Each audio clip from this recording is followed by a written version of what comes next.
అందరికీ నమస్కారం అండి. ఈరోజు నేను చేయబోతున్న వీడియో ఏంటంటే, బాబా గారి సచ్చరిత్ర పుస్తకంలో నుంచి కాదు. జనరల్‌గా జనరల్ టాపిక్స్ మాట్లాడుకున్నట్టు మాట్లాడుకుందాము. అదేంటంటే, అహం బ్రహ్మాస్మి. అహం బ్రహ్మాస్మి అంటే నేనే సృష్టికర్తని, లేకపోతే నేనే బ్రహ్మను. ఇదే కదండీ తెలుగులో మీనింగ్.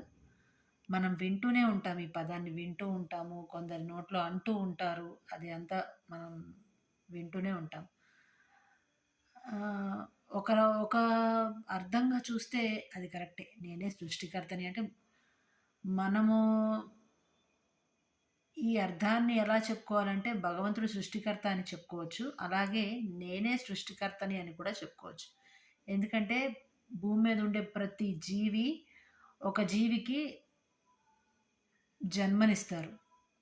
ప్రతి జీవి, ఒక జీవి వల్ల ఆ జన్మ ఒక జీవి జన్మకి కారణమవుతారు. ఇంకో జీవి జన్మని ఇస్తారు.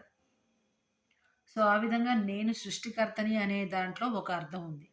కానీ అహం బ్రహ్మాస్మి అంటే అందులోని అర్థాన్ని ఒకసారి ఈ రోజుల ఈ ఇప్పుడున్న కాలమాన ప్రకారం చూస్తే ఎలా అంటే అహం బ్రహ్మాస్మి అనే దాన్ని నేనే బ్రహ్మను లేకపోతే సృష్టికర్తను అనే విషయాన్ని ఈ రోజులకు అన్వయించుకున్నట్లయితే అందులో ఉండే అహాన్ని తీసుకుంటున్నారు.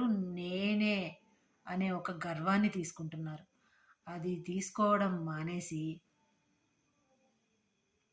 అహం బ్రహ్మాస్మి అంటే నాకు తెలిసింది నేను కొంచెం మీతో షేర్ చేసుకుంటాను. అదేంటంటే ఒక అర్థం ప్రకారం నేనే బ్రహ్మను కరెక్టే.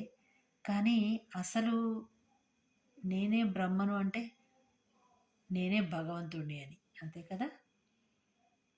మనం భగవంతుడు ఏంటి అని అనుకుంటే మనలో కూడా భగవంతుడుంటాడు. మనలో భగవంతుడుంటాడు అనే దాన్ని తెలుసుకుంటే ఆ అహము అవన్నీ పోతాయి. అహము, గర్వము అవన్నీ పోతాయి. పోయి ఆయన పాదాల దగ్గరికి వెళ్ళిపోతాయి అవన్నీ.